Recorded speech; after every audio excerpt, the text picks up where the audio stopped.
pour votre édition spéciale été sur Monaco Info. Nous plongerons au cœur d'Édimbourg, en Écosse, pour le Royal Edinburgh Military Tattoo auquel participent les Carabiniers du Prince.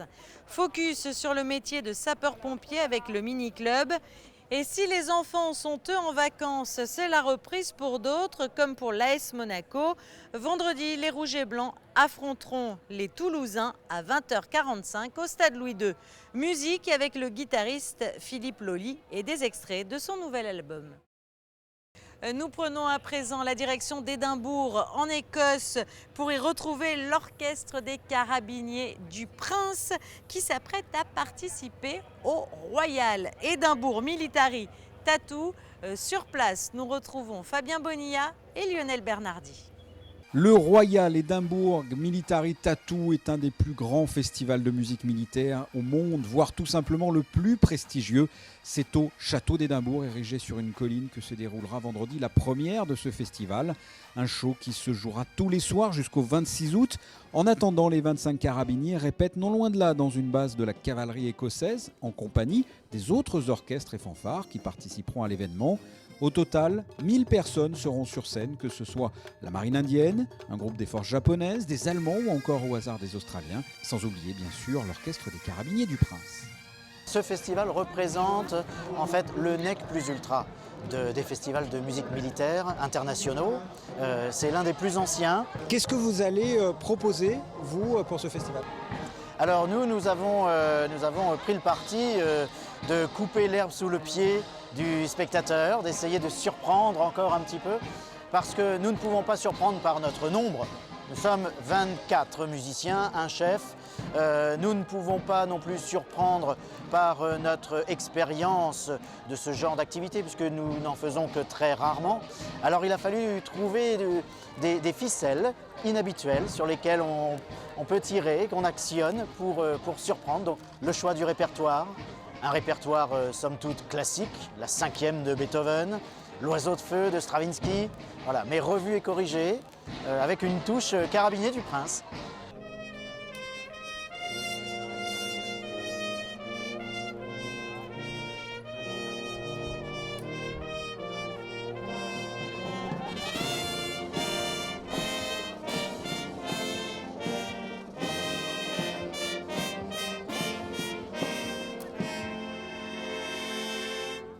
La princesse Anne, la fille de la reine Elisabeth II, est venue assister aux répétitions et s'est entretenue avec le chef d'orchestre des Carabiniers et ses musiciens. Les Carabiniers qui joueront 3 partitions lors de la soirée d'ouverture, la 5e de Beethoven, l'Oiseau de feu de Stravinsky, pour finir par Summon the Heroes, pour une durée d'un peu plus de 5 minutes. Joué devant près de 9000 personnes en Écosse à l'occasion de ce festival de musique militaire, une pression sous forme de consécration, l'année où les Carabiniers fêtent leur bicentenaire. C'est une fierté de pouvoir jouer, de représenter la principauté à l'étranger. Ça serait vous mentir de dire qu'il n'y a pas de pression. Il y a une grosse pression, effectivement. Comme je vous le disais, en plus, on n'est pas habitué, on en fait très peu. Donc, devant autant de spectateurs qui apparemment sont des connaisseurs, ça va être difficile. Mais enfin, on joue, voilà, comme je vous l'ai dit, la fierté prime et on joue vraiment pour le souverain, pour ce qu'on représente. Une petite pointe de trac, mais ça c'est toujours bénéfique. Pas de peur, parce que nous avons travaillé certes peu en quantité, mais la concentration de mes musiciens, des carabiniers, qui arrivent à mettre toute leur implication, leur concentration, leur application pour la réussite de ce show, me conforte dans le fait que ce sera une réussite.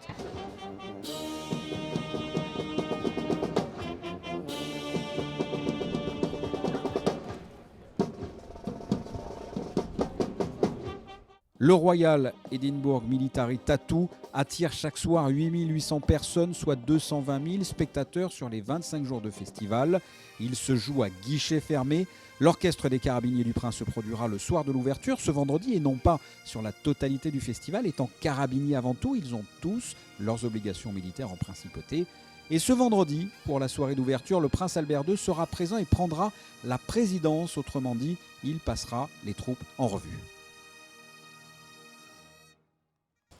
Nous vous donnons régulièrement des nouvelles sur les évolutions concernant les jardins d'Apolline. Eh bien, un point presse vient d'être donné au ministère d'État par le ministre des Finances, Jean Castellini, à propos des mesures d'accompagnement destinées aux résidents.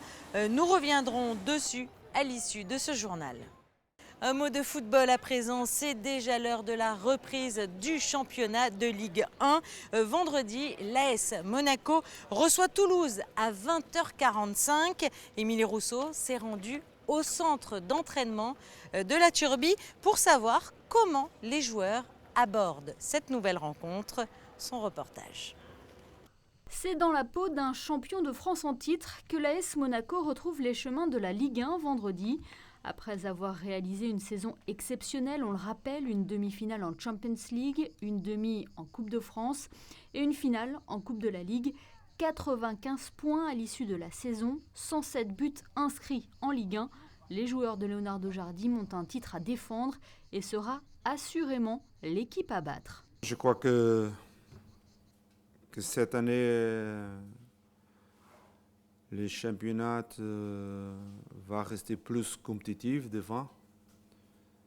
Je crois que l'année dernière, devant seulement Nice, Monaco et Paris. Je crois que Marseille fait beaucoup d'efforts cet été pour venir aussi pour les places, la première place. Il y a aussi Lyon, qui n'est pas quoi, 12 années mauvais de Lyon. Je crois que Lyon va revenir aussi. Marseille, Paris, Nice se sont renforcés côté effectif, tout comme l'AS Monaco. Si le club de la Principauté a vu partir des joueurs cadres comme Benjamin Mendy ou Bernardo Silva, il a enregistré l'arrivée de nouvelles recrues qui ont déjà prouvé leur efficacité. On pense notamment à Youri Tielemans. Selon Camille Glick, l'équipe est assez compétitive pour faire encore une belle saison. Je pense que les joueurs qui sont arrivés peuvent faire aussi bien que ce qu'on a fait l'an passé, aussi bien que ceux qui sont partis. C'est vrai qu'on a perdu Bernardo, Baka, Nabil, Valère qui étaient tous très importants, aussi Mendy. Mais je suis certain que les nouveaux sont forts et je suis sûr qu'ils feront un grand championnat. On a bien préparé l'équipe cet été et j'ai confiance que l'on puisse faire un nouveau grand championnat. Et la Ligue 1 reprend ce vendredi au Stade Louis II. Objectif, débuter le championnat par une victoire à la maison. Il y a beaucoup de joueurs de qualité devant, une ligne défensive assez solide avec joueurs jeunes mais jeunes de qualité. Devant, vous connaissez bien la vitesse des géants, les deux Suédois qui jouent à la sélection, qui jouaient le dernier juin ici en France. Et les deux ont fait 2 buts. Ils ont beaucoup de qualité offensive. C'est une bonne équipe. Ils ont besoin de faire attention à ça. Ils ont besoin de rester performants, attentifs. Parce que toujours c'est difficile les premières journées. Je ne sais pas combien d'années Monaco n'a pas gagné les premiers matchs du championnat. Pour ça, toujours essayer ça avec un objectif, c'est gagner le premier match du championnat. Monaco-Toulouse, c'est ce vendredi à 20h45 au Stade Louis II, en ouverture de la première journée de Ligue 1. Les enfants du mini-club du Larvoto ont pu, le temps d'une après-midi, découvrir un métier qui les fascine, celui de sapeur-pompier. Regardez plutôt ce reportage. Et c'est à la caserne de la Condamine que les petits pompiers d'un jour se sont initiés aux rudiments des soldats du feu. On va leur faire voir un petit peu notre univers, ce qui les font rêver d'ailleurs. On va d'abord faire un petit atelier avec une lance à eau. Ils vont pouvoir manipuler cet outil qu'on utilise pour éteindre les incendies. Ensuite, on va leur faire voir les camions, on va leur faire des photos dans les camions, on va les emmener dans notre centre de milieu enfumé qui se trouve au niveau -1. C'est un parcours, un labyrinthe pour eux, ils aiment bien. Et ensuite, on va répondre à leurs questions. On va leur faire passer une petite après-midi sympathique. Lance à incendie, grande échelle, mini-parcours, simulateur de fumée, des exercices pratiques qui ont permis aux enfants de mieux connaître les pompiers qu'ils admirent tant et qui sont très souvent sollicités. De nouvelles découvertes exceptionnelles parce que normalement on ne peut pas accéder à la caserne. Et puis alors, qu'est-ce qui fait rêver selon vous les enfants ? J'avoue, ayant moi-même un petit, il est complètement amoureux des pompiers, transcendé dès qu'il les voit passer, il reste scotché devant la caserne.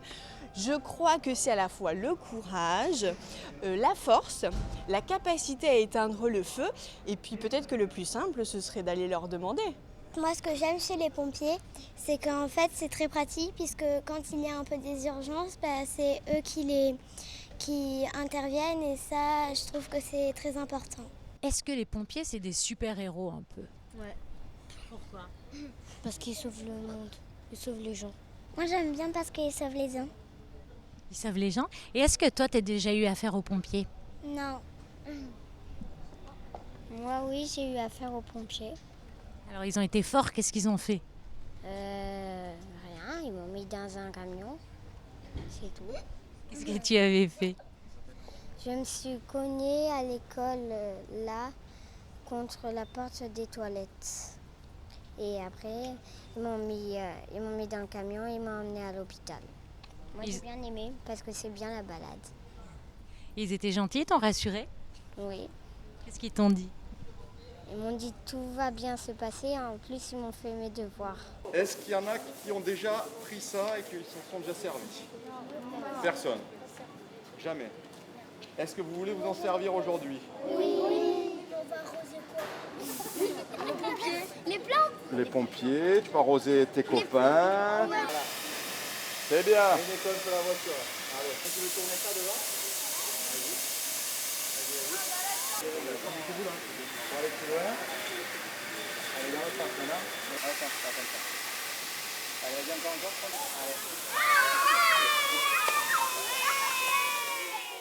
Centre de secours principal, la caserne de la Condamine est le centre opérationnel qui centralise tous les appels d'urgence. Et durant l'été, c'est plus d'une trentaine d'interventions par jour qui est enregistrée. Dans le cadre des soirées musicales, c'est le guitariste Philippe Loli qui s'est produit ce mercredi au Square Gasto. Le guitariste a joué ses plus grands succès ainsi que des extraits de son nouvel album. Le reportage de Dominique Poulain.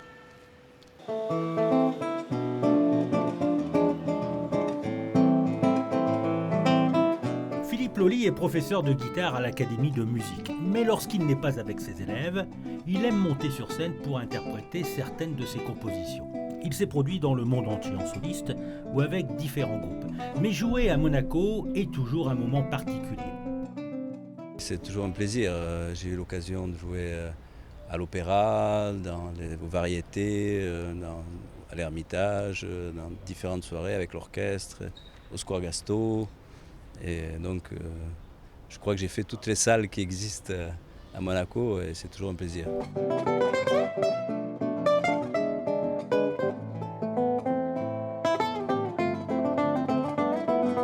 De formation classique, ce virtuose de la guitare interprète magnifiquement le répertoire de Jean-Sébastien Bach. Mais comme il a plusieurs cordes à sa guitare, Philippe Loli s'est diversifié. Il interprète aujourd'hui du jazz, du latino ou encore du pop-rock. À l'origine, je suis quand même un guitariste classique. J'ai fait toutes mes études à l'Académie pendant plus de 10 ans. Donc, et mon professeur de l'école de Ségovia m'a formé vraiment pour faire des concerts. Je peux me présenter au Carnegie Hall, peut-être. J'aurais pas la crainte. Alors que les autres musiques, ça me plaît, le jazz, le gypsy. Je joue avec des amis, mais je suis pas un grand spécialiste. Donc, je fais une approche.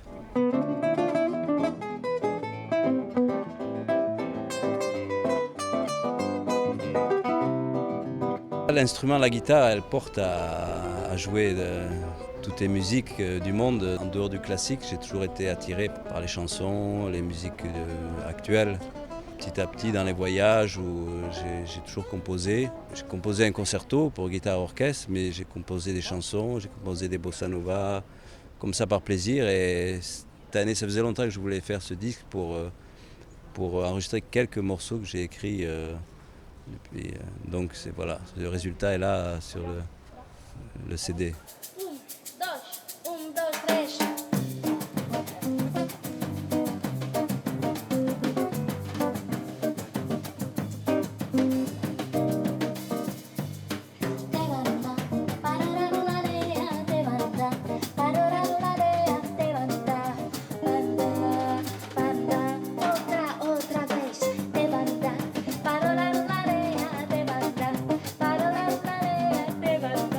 Dans sa carrière, Philippe Loli a enregistré plus de 30 CD, dont 3 avec le célèbre guitariste John McLaughlin. Au cours du concert donné au Square Gasto, il interprète quelques morceaux de son nouvel album Blue Verde. Parmi ces morceaux, Bossa de Janeiro, il est accompagné par Sandrine de Stéphanie au chant. Il y a des bossa nova, il y a des chansons, il y a un tango, une pièce espagnole. Et c'est très varié, mais c'est très proche du jazz et de la musique sud-américaine.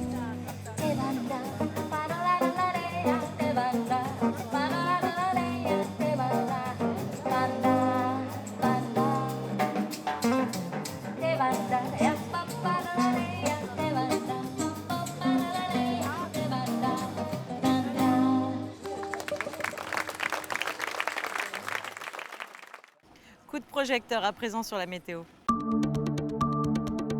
Soleil et forte chaleur pour vendredi, 33 pour les maximales, 27 pour les minimales. Le week-end sera du même acabit, des températures élevées qui auront pour conséquence de dévoiler un ciel orageux dimanche soir. Même prévision pour le début de la semaine, du beau temps et un climat estival. Il est à présent temps de refermer cette édition. Comme promis, le point sur les jardins d'Apolline et puis du football. À très bientôt.